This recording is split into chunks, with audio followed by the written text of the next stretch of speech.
एक कत गेल तू सब ना बउआ इधर भोरे भोरे कहाँ गेल ऑर्केस्ट्रा देखेला पोस्टबलपुर में। अच्छा भोरे भोरे वही सब से देख के एकदम चौकी तोर नाच चलेगा। तो हमरा कहाँ कहले हमू सब चलते देखे तू घले छेबे नहीं छल ते द्वारे कहबे नहीं केलिया तो कथी सब भेल कनका हमरो कहे ना आयन बैठा सुना तो बैठी छी नाचैला एलै सटेज तोरा देलकै माइरी के कनखी छौरा फसेलकै माइरी के कनखी छौरा फसेलकै माइरी के कनखी छौरा फसेलकै बुढ़वा जुअन का के मन सन केलकै टंगरी से ऊपर जे घघरी उठेलकै टंगरी से ऊपर जे घघरी उठेलकै टंगरी से ऊपर जे घघरी उठेलकै जखने पतर की छौरी कमर के हिले लगे छौरिया ऑर्केस्ट्रा वाली कमर के हिले लगाई हो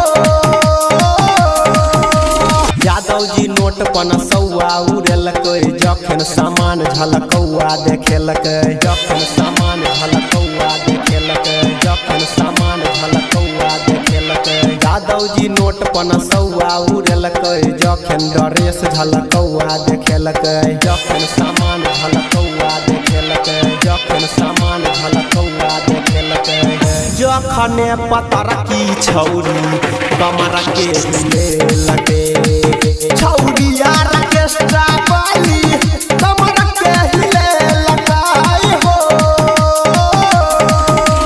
डीजे वाला छौरा खूब लाइन मारलकै छौरी के चुम्मा पटैक क लेलकै छौरी के चुम्मा पटैक क लेलकै छौरी के चुम्मा पटैक क लेलकै डीजे वाला छौरा खूब लाइन मारलकै छौरी के चुम्मा पटैक क लेलकै छौरी के चुम्मा पटैक क लेलकै छौरी के चुम्मा पटैक क लेलकै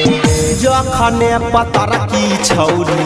कमर के हिले लगे छौरिया ऑर्केस्ट्रा वाली कमर के हिले लगाई हो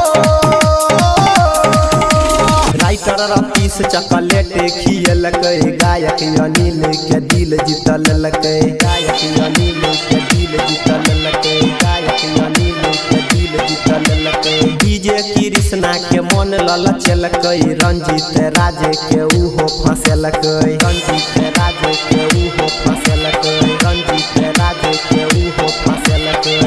जखने पतर की छौरी कमर के हिले लगे छौरिया ऑर्केस्ट्रा वाली कमर के हिले लगाई हो